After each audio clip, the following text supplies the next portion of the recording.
ನಮಸ್ತೆ ಸ್ನೇಹಿತರೆ, ನಾನು ನಿಮ್ಮ ಪ್ರವೀಣ್. ಗುರುಭಕ್ತಿ ಯೂಟ್ಯೂಬ್ ಚಾನೆಲ್ಗೆ ಸ್ವಾಗತ, ಸುಸ್ವಾಗತ. ಸಾಲಬಾಧೆ ನಿವಾರಣೆಗಾಗಿ ಒಂದು ಪರಿಹಾರವನ್ನ ನಾನು ಕೊಡ್ತಾ ಇದ್ದೀನಿ. ಇದು ಮಂತ್ರ ಪರಿಹಾರ ಆಗಿದೆ. ಇದರಲ್ಲಿ ಕೆಲವೊಂದು ತಂತ್ರಗಳು ಕೂಡ ಇದೆ. ಮೊದಲೇ ಹೇಳ್ಬಿಡ್ತೀನಿ, ಸಾಲಬಾಧೆ ನಿವಾರಣೆ ಅಂದ್ರೆ ದುಡ್ಡು ಬಂದು ಯಾರಾದ್ರೂ ಇಟ್ಬಿಟ್ಟು ಹೋಗ್ತಾರ ಅಂದ್ರೆ ಖಂಡಿತ ಇಡಲ್ಲ. ಯಾರಾದ್ರೂ ಬ್ಯಾಗ್ ತುಂಬಾ ದುಡ್ಡನ್ನ ಇಟ್ಟು ನಿಮ್ಮ ಮನೆ ಡೋರ್ ಹತ್ರ ಇಟ್ಟು ಡೋರ್ ಬೆಲ್ ಬಡ್ದು ಓಡೋಗ್ಬಿಡ್ತಾರ ಸರ್ ಅಂದ್ರೆ ಖಂಡಿತ ಆಗಲ್ಲ. ಈ ರೀತಿ ಯಾವುದು ಯೋಚನೆ ಮಾಡ್ಬಿಟ್ಟಂತೂ ಈ ಪರಿಹಾರವನ್ನ ಮಾಡೋದಕ್ಕೆ ಹೋಗ್ಬೇಡಿ. ಮತ್ತೇನ್ ಸರ್ ಇದು ಸಾಲಬಾಧೆ ನಿವಾರಣೆ? ನೋಡಿ, ಕೆಲವೊಂದ್ಸಲ ಏನಾಗುತ್ತೆ, ನಾವು ದುಡಿತಾ ಇರ್ತೀವಿ ಸರ್, ದುಡ್ಡು ಬರುತ್ತೆ ಇಲ್ಲ ಅಂತಲ್ಲ, ಎಲ್ಲೋ ಆಗ್ತಾ ಇರ್ತದೆ, ಸಾಲ ತೀರ್ಸಕ್ ಆಗ್ತಾ ಇರಲ್ಲ. ಪರ್ಟಿಕ್ಯುಲರ್ ಆಗಿ ಅದಕ್ಕಿಂತ ದೊಡ್ಡ ಪ್ರಮಾಣದ ಸಾಲ ಎಲ್ಲ ತೀರ್ಸ್ಬಿಟ್ಟಿರ್ತೀವಿ. ಪರ್ಟಿಕ್ಯುಲರ್ ವ್ಯಕ್ತಿಗೆ ಸಣ್ಣ ಪ್ರಮಾಣದ ಸಾಲ ಇರ್ತದೆ, ತೀರ್ಸಕ್ ಆಗ್ತಾ ಇಲ್ಲ. ಇದಾಗಿರ್ತದೆ, ಅನುಭವಗಳನ್ನ ನಾನು ಹೇಳ್ತಾ ಇರೋದು ನಿಮ್ಗೆ. ದೊಡ್ಡ ದೊಡ್ಡ ಪ್ರಮಾಣದ ಸಾಲ ಎಲ್ಲ ತೀರ್ಸ್ಬಿಟ್ಟಿರ್ತೀವಿ.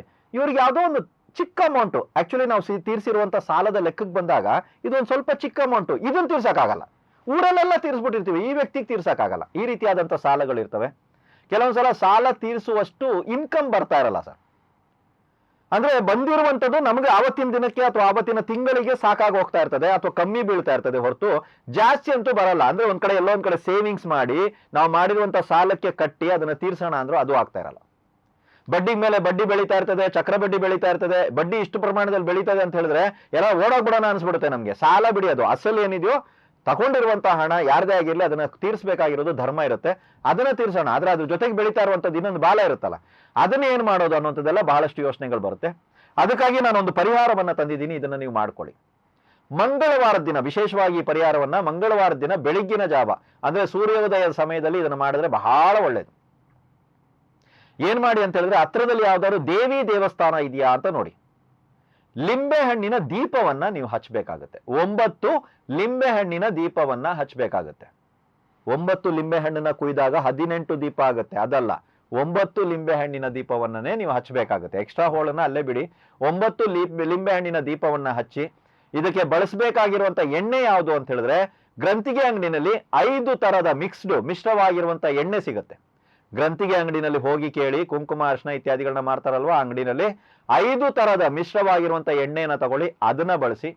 ಇದಕ್ಕೆ ಬಟ್ಟೆಯ ಬತ್ತಿಯನ್ನೇ ಧರಿಸ್ಬೇಕಾ, ಅಂದ್ರೆ ಇದಕ್ಕೆ ಹಾಕ್ಬೇಕಾಗುತ್ತೆ. ಬತ್ತಿ ಬಂದ್ಬಿಟ್ಟು ಬಟ್ಟೆಯ ಬತ್ತಿ ಇರ್ಬೇಕು. ಯಾವುದು ಅಂತ ಹೇಳಿದ್ರೆ ಕೆಂಪು ಬಟ್ಟೆಯಿಂದ ಮಾಡಿರುವಂತದ್ದು. ಅದರ ಒಂದು ಬತ್ತಿ ಚಿಕ್ಕದಾಗಿ ಪೀಸ್ ಮಾಡ್ಕೊಳ್ಳಿ ಆ ಬಟ್ಟೆನ, ಅದರ ಒಂದು ಬತ್ತಿಯನ್ನೇ ಇದಕ್ಕೆ ನೀವು ಬಳಸಬೇಕಾಗುತ್ತೆ.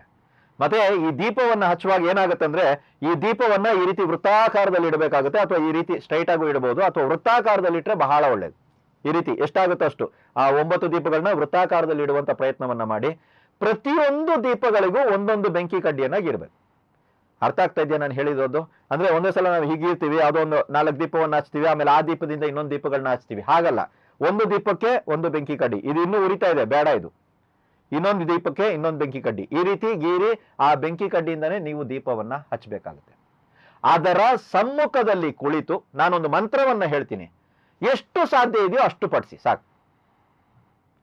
ಲಲಿತಂ ಶ್ರೀಧರಂ, ಲಲಿತಂ ಭಾಸ್ಕರಂ, ಲಲಿತಂ ಸುದರ್ಶನಂ. ಇದು ಒಂದು ಲೈನ್ ಮಂತ್ರ, ರೈಟಾ? ಸರ್ ನಾನು 108 ಸಲ ಪಡಿಸ್ತೀನಿ, ನಿಮ್ ಇಷ್ಟ. ಸರ್ ನಾನು 9 ಸಲ ಪಡಿಸ್ತೀನಿ, ನಿಮ್ ಇಷ್ಟ. ಸರ್ ಇದು ಇಷ್ಟ ಅಂತ ಇದ್ರೆ ಅಂದ್ರೆ ಎಷ್ಟು ಸಲ ಸರ್ ಪಟ್ಟಿಸ್ಬೇಕಂದ್ರೆ ನಿಮ್ಮ ಇಷ್ಟ.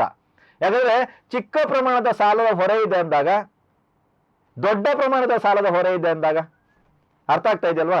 ಸೊ ಇದು ಪೂರ್ತಿ ಪ್ರಮಾಣದಲ್ಲಿ ಒಂದು ಮಂತ್ರ ಇದೆ, ಒಂದು ತಂತ್ರ ಇದೆ, ಒಂದು ಪ್ರಯೋಗ ಕ್ರಮ ಇದೆ ಇದರಲ್ಲಿ.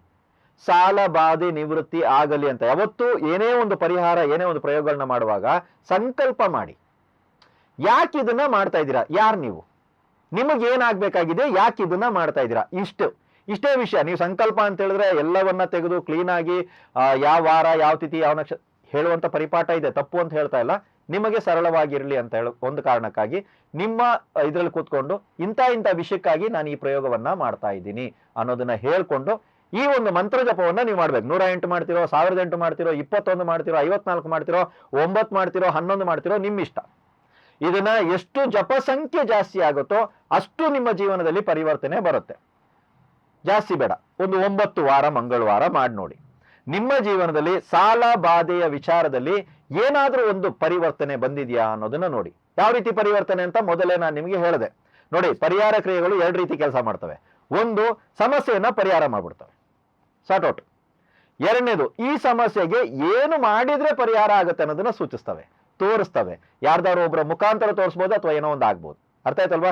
ಸೊ ಪರಿಹಾರ ಕ್ರಿಯೆಗಳನ್ನ ಮಾಡುವಾಗ ನಂಬಿಕೆಯಿಂದ ಮಾಡಿ. ಇದರಿಂದ ಸಾಲ ಬಾಧೆಯಿಂದ ತಾವು ಹೊರಗಡೆ ಬರೋದಕ್ಕೆ ಅನುಕೂಲವಾಗುತ್ತೆ. ಎಲ್ರಿಗೂ ಒಳ್ಳೇದಾಗಲಿ.